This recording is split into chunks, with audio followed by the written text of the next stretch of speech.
We're standing in the lovely Belvedere courtyard at the Vatican. This courtyard was commissioned by Pope Julius II, built by the great architect Bramante, and housed, even then, some of Pope Julius II's growing collection of ancient sculptures. And today, still, in the Belvedere courtyard, we see some of the masterpieces of ancient sculpture that were collected by the popes. And now we're standing and looking in a niche that contains the famous sculpture of Laocoön and His Sons. I think often when we think of classical sculpture, marble sculpture, you might think of, for instance, one of the sculptures that occupies a nearby niche, the Apollo Belvedere. That is this upright nude figure with his arm raised, an expression of the beauty of the human body. But not this sculpture. This is all about agony. This is all about pathos. In opposition to the nobility expressed in the Apollo Belvedere, we have a figure writhing in pain. The image that we're looking at is a story that comes to us from ancient literature. I think many people are familiar with the great epic poems by Homer of the Odyssey and the Iliad. And in fact, the story that we're looking at comes from that tradition. The Greeks and the Trojans are at war. The Greeks build a wooden horse and they hide soldiers within that horse in the hope that the Trojans open the gates of their city and bring in this beautiful wooden horse, at which time the Greek soldiers will come out of the horse and take the city. There were Trojans who spoke against bringing the horse inside the city gates, most specifically the priest Laocoön. When Laocoön did this, it angered the gods Poseidon and Athena, who were on the side of the Greeks. And so they punish Laocoön, who is in the middle of making a sacrifice, and also punish his sons.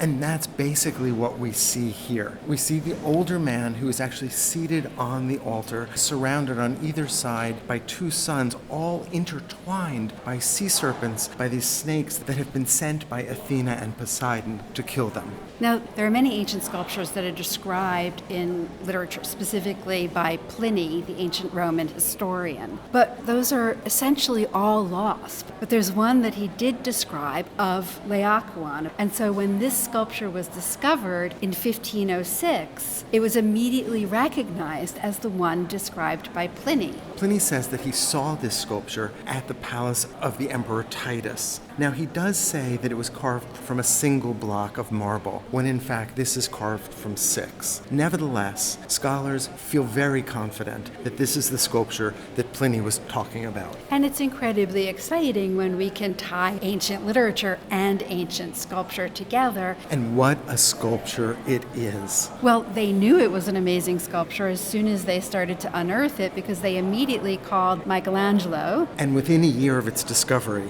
the Pope Julius II had added it to his collection and brought it here to the Vatican. The twisting, writhing figure of Laocoön, the articulation of each of his muscles. We can see how Michelangelo would have become so excited when he saw this sculpture and the impact that this had on his art. It looks like it could be one of the ignudi on the ceiling of the Sistine Chapel. This incredibly complex pose, but here with a kind of emotional intensity that is generally associated with a late stage of ancient Greek art that we know as the Hellenistic. So we might think about other late Hellenistic sculptures like the Nike of Samothrace or the figures on the great altar of Zeus at Pergamon. These figures that are full of energy and movement and move out into the space of the viewer and engage us. This was a time in ancient Greek art when all of the lessons of the classical had been learned, but its restraint was thrown off, so that these figures moved with a newfound freedom and expressiveness. Now we're talking about this as a late stage in Greek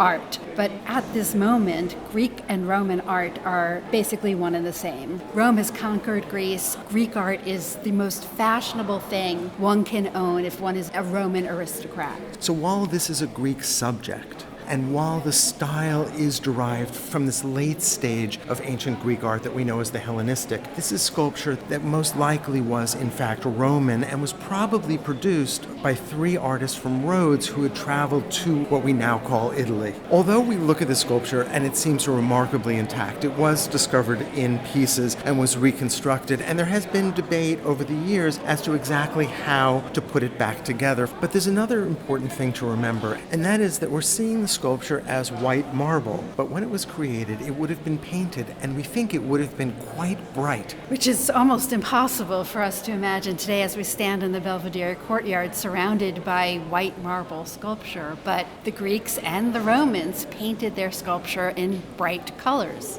And the traces of paint do allow for greater insight into the sculpture. For example, some art historians have looked at traces of paint in the eyes and have deduced that perhaps Laocoön has been blinded by the bites from the serpents. And so here we are in a Renaissance courtyard in the Vatican, looking at a story that comes down to us from ancient Greece, but that may have been commissioned for an ancient Roman imperial palace. This is a sculpture that was made for the highest level of power in the ancient world. This connection between ancient Greece and the early emperors of Rome all come together here in the fabulous Belvedere courtyard.